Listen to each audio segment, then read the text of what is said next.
Обвинителството за гонење на организиран криминал и корупција потврди дека затворскиот притвор на Љупчо Пецов ѓаволот му е заменет со домашен притвор, како што веќе објави Телма утрово. Пецов беше во бегство како осомничен во истрагата за финансиски малверзации Синџир.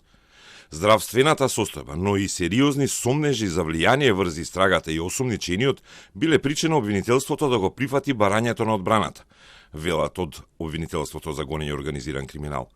ОЈО-ГОК ценејќи ги истакнатите околности, како и околностите што укажуваат на сериозни влијание врз постапката и влијание врз лицето, фактот дека лицето доброволно се пријавувало и ги предало двете патни исправи што ги поседува и индициите што укажуваат дека со спроведување на обвинетиот во притворското оделение не може да се гарантира неговата лична безбедност, јавниот обвинител на закажаното рочиште пред судијата на претходна постапка го измени предлогот и предложи да му биде определена мерка куќен притвор со 24-часовен надзор, со која може да се обезбеди неговото присуство во понатамошниот дел од постапката. Со оглед на сето тоа, судија на претходна постапка го прифати предлогот на јавното обвинителство и на обвинетиот му определи мерка куќен притвор, како и задолжителен надзор, а воедно одземени му се и двете патни исправи. Против решението на судијата дозволено е право на жалба пред кривичниот совет. Поради тоа, Пецов нема да може да се сретне во шутка со својот адвокат Фехми Стаф, поранешниот државен правобранител кој е приведен викендов во врска со клиентот ѓаволот. За Стафа обвинителството соопшти дека барал 100.000 евра за да издействува таква судска одлука со домашен притвор за Љупчо Пецов. 20.000 евра пред апсењето на Стафа му дала сестрата на ѓаволот. Тие пари биле наменети наводно за да се укине затворскиот притвор кој вчера е укинат со одлука на судот.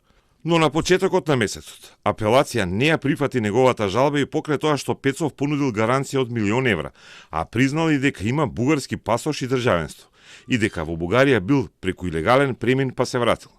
Исто така, здравственото уверение за калкулус, односно камен во жолчка, кој го имал Пецов, викан ѓаволот, не било доволно за апелација да му го смени затворскиот во домашен притвор, бидејќи сметале дека тоа не било животно загрозувачка болест.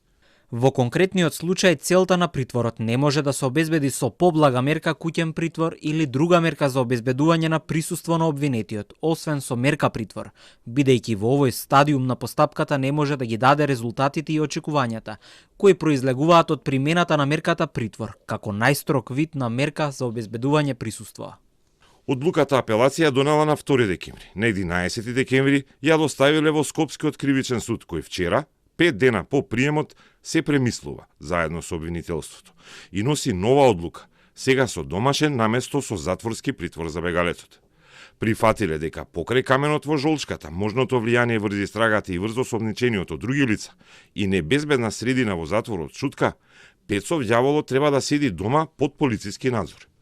Пецов беше во бегство од отварањето на истрагата Синџир, каде е осомничен за даночно затајување, а судот во отсуство му определи мерка притвор.